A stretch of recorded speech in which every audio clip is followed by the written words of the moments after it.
Meses atrás, o debate entre o youtuber Nando Moura e o vereador de Belo Horizonte Nicolas Ferreira repercutiu bastante por colocar frente a frente um crítico do governo e um político aliado do governo. O debate prometia muito, principalmente por parte do Nando Moura, que vendeu muito o debate como um massacre do século. E no final a gente já sabe, né? O debate foi um alvoroço, o moleque, o Nicolas, tumultuava e o Nando, que tanto banca o turrão, deixava isso acontecer, permitindo ali que parecesse que o moleque estava engolindo ele. Depois ele ainda tremeu lá. Foi um debate abaixo da expectativa, né? E um momento que mostra muito o nível desse debate é quando o Nicolas fala alguma coisa em inglês e o Nando diz que ele não sabe nem falar inglês direito. Cara, esse momento é muito vergonha alheia. Tanto pelo Nando ter dito isso, como também pela cena que eles protagonizam ali, né? Mudando completamente o tom do debate para discutir em inglês igual duas criancinhas, assim. Nossa, é ridículo. Daí, desde então, eu uso esse debate como referência para o tema que eu vou trazer aqui no vídeo de hoje, que é a supervalorização do inglês. Tá aí uma coisa que eu acho que tem que ser mais discutida e esclarecida.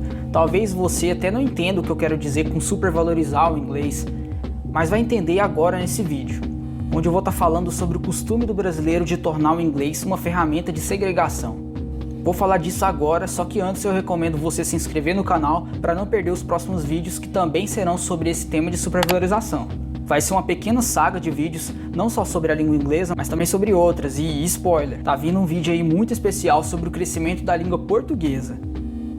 Então tá esperando o que para se inscrever? Você não vai querer acompanhar só o primeiro vídeo de uma saga, não é? Então se inscreve aí e vamos pro vídeo. O cara não sabe nem falar inglês, fala inglês. Vamos lá, vai ser mais fácil falar sobre a supervalorização do inglês usando esse debate, porque fica muito claro nele aquela coisa do fiscal de inglês. Ah, você não sabe falar inglês direito. Meu amigo, isso é muito chato. Isso eu vou colocar aí como a primeira marca da supervalorização. Você tá num país onde apenas 3% das pessoas falam fluentemente a língua e vai ficar cobrando falas perfeitas de inglês delas? O Nicolas sabe falar, não sei se fluentemente, mas ele já tá entre os 5% que falam. Não fluentemente, mas que falam. Então por que o senhor Nando Moura se acha no direito de questionar, não só uma vez, mas várias, o inglês de uma pessoa que já está numa parcela minúscula de falantes? Será que todos nós temos que ser fluentes? Todos nós temos que cobrar palavra por palavra uma fluência que só 3% domina? Mas é claro que não, e possivelmente não tem outro caso no mundo de países onde as pessoas exigem tanto, sabendo tão pouco no geral. O Nando Moura ainda dá para entender um pouco esse tique em corrigir as pessoas, já que ele vem de cursos de idiomas. Mas e o tanto de pessoas que corrige só porque sabe a pronúncia correta de uma frase específica, mas não sabe bolhufas de inglês? Ah, eu não sei nada de inglês, mas sei que ele falou uma palavra errada, então vou corrigir ele. Isso quando dá tempo do corretor de inglês pensar. Eu sei que muitas vezes acaba sendo automático. Afinal, tá todo mundo procurando fluência no inglês, então por que não praticar da maneira mais chata possível, não é?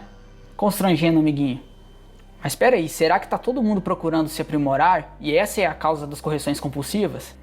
Olha, eu não tenho dúvida que muitas vezes as pessoas corrigem não por se sentirem superiores.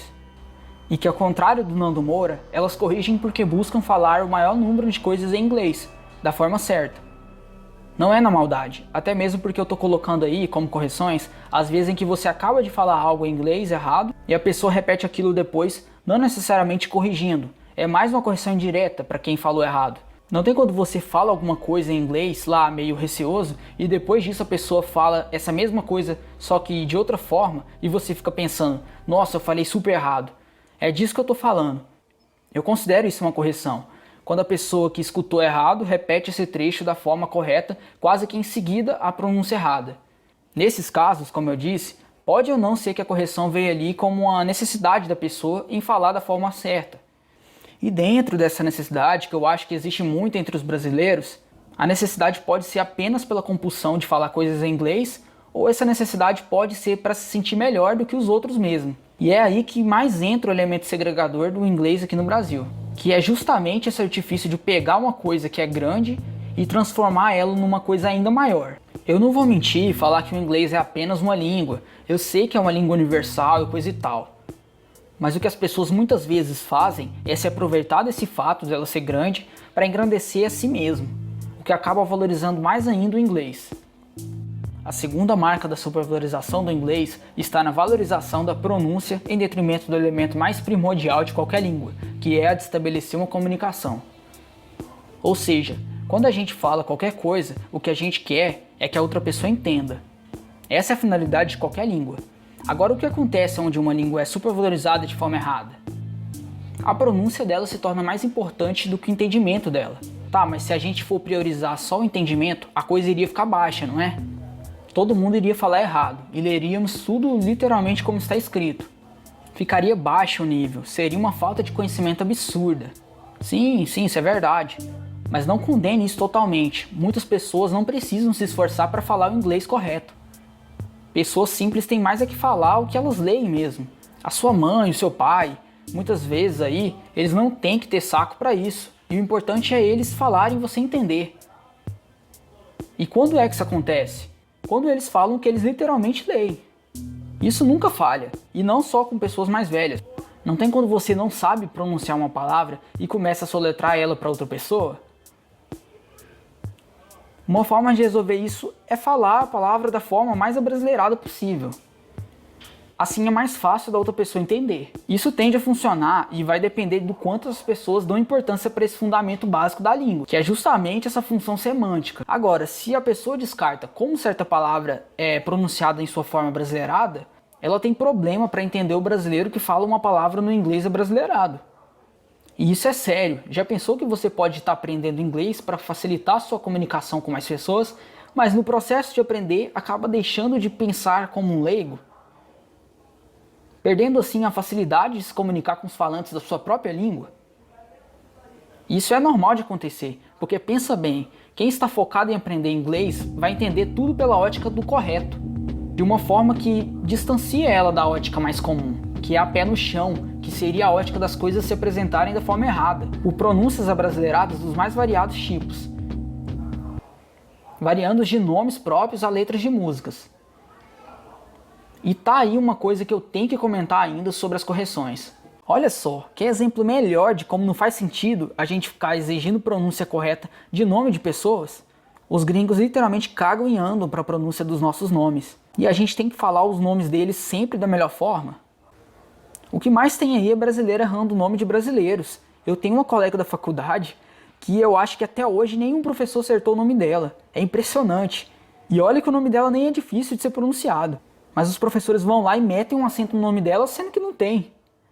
Enfim, falar nomes gringos corretamente é mais uma obrigação em vídeos, cerimônias, algo nesse sentido. Mas numa entrevista, num programa de televisão ou numa conversa entre amigos, pelo amor de Deus, gente. Eu já falei bastante sobre a supervalorização do inglês, mas calma que tem mais coisas. Eu só vou citar elas mais ou menos para não me delongar muito, porque eu quero falar ainda sobre os motivos do inglês ser tão supervalorizado no Brasil. Então, citando aqui mais algumas coisas supervalorizadas do inglês, nós temos o desprezo aos filmes dublados. Você gostar de uma experiência mais imersiva, até tudo bem. Mas o que a gente mais vê por aí é a gente pagando de coach por assistir filme legendado. Dentro disso não tem como. Acaba entrando aí sim uma supervalorização do inglês. Mas não é sempre também. Depende da pessoa. Mais uma coisa aqui é o uso exagerado de termos em inglês. Assim, há casos que se justificam. A galera do marketing digital mesmo, mas muitas vezes não tem explicação e o pessoal tá lá usando um monte de termo em inglês sem parar e para se referir a algo tipo muito simples. Daí nem sempre dá para entender o que significa só pela tradução literal. E muitas vezes você tem que parar o que você está fazendo para pesquisar do que se trata. Quem nunca colocou uma legenda bonita em inglês? Não tem nada demais colocar legendas em inglês nas fotos, mas quando a pessoa comum, coloca mais frequentemente, eu já acho que é porque ela gosta tanto do inglês que não liga de muitas pessoas não entenderem a mensagem que ela quer passar nas fotos dela. Ou talvez ela nunca pensou nisso mesmo, que muitas pessoas não entendem o que ela está postando em inglês. Tá bom, gente, agora é hora de falar sobre a motivação que faz as pessoas valorizarem demais o inglês. A motivação é lógica, língua mais falada do mundo. Língua de trabalho que abre oportunidades. Língua perfeita para turismo e para morar fora. E língua para entender tudo que a gente consome de filme e música. É lógico que aprender inglês é importante. Isso ninguém questiona. O que eu questiono é a necessidade de se valorizar tanto isso das maneiras mais equivocadas possíveis. Desde corrigir a pronúncia de alguém até escrever tudo em inglês mesmo que muitos não entendam.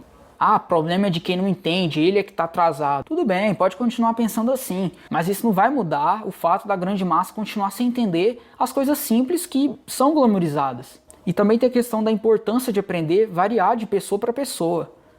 Para muitos, aprender inglês é algo dispensável, para outros menos importante, porque às vezes essa pessoa não pensa em se mudar do Brasil nunca. A gente vive num país continental com mais de 200 milhões de pessoas. Logo, isso já desobriga muita gente de aprender. Aí também entram outras coisas. Depende da pessoa e do que ela busca para a vida dela.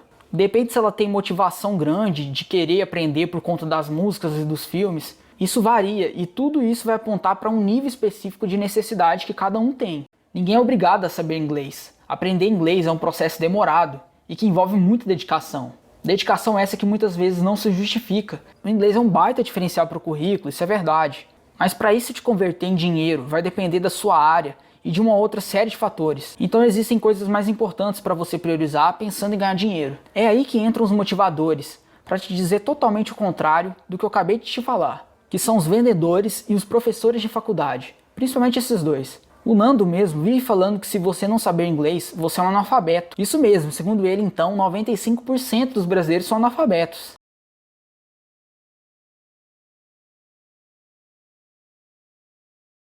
Ensino escolar ruim, que mesmo lecionado por tantos anos não ensina praticamente nada e foca só em verbo to be. Na Indonésia, país com população semelhante à do Brasil, para vocês terem noção, mesmo nas escolas particulares mais baratas, todas as matérias são dadas em inglês. Porém, eles não têm uma língua única e forte como a gente tem aqui no Brasil. E isso justifica esse ensino de inglês mais avançado dado pelos indonésios.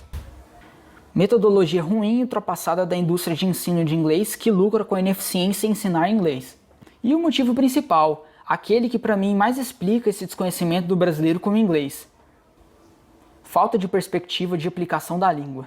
Como eu disse, todos nós somos pressionados a aprender inglês, mas não temos bem definido, muitas das vezes, o que vamos fazer da nossa vida. É o ensino médio que é ruim, não ajuda os estudantes a esclarecerem qual caminho seguir, é a falta de diálogo e conhecimento pessoal por parte da pessoa. Vários fatores, tudo isso ajuda a pessoa a não saber qual é a carreira que ela irá seguir. Não sabendo isso, a chance dela começar a aprender inglês diminui. Diminui porque ela está ocupada com outras coisas mais básicas da carreira profissional dela. Daí, com toda essa indefinição junto com a supervalorização de coisas bobas, aprender uma língua estrangeira vira mais uma questão de status do que de oportunidades. Então esse é um dos motivos mais importantes, a pessoa não ter um objetivo claro para aplicar o conhecimento de inglês. Não tendo isso, o que resta para ela no máximo vai ser ceder a essa pressão da supervalorização. Daí ela faz um curso ali meia boca, desiste depois e não chega à fluência. Nos próximos vídeos, continuaremos abordando essas questões linguísticas. Vai ter mais vídeos falando sobre esse fenômeno que é o inglês e também um super vídeo falando sobre o português brasileiro crescendo pelo mundo afora. Continue acompanhando o canal, curte esse vídeo se você gostou da discussão proposta. É isso, gente, e nos encontramos no próximo vídeo. Valeu!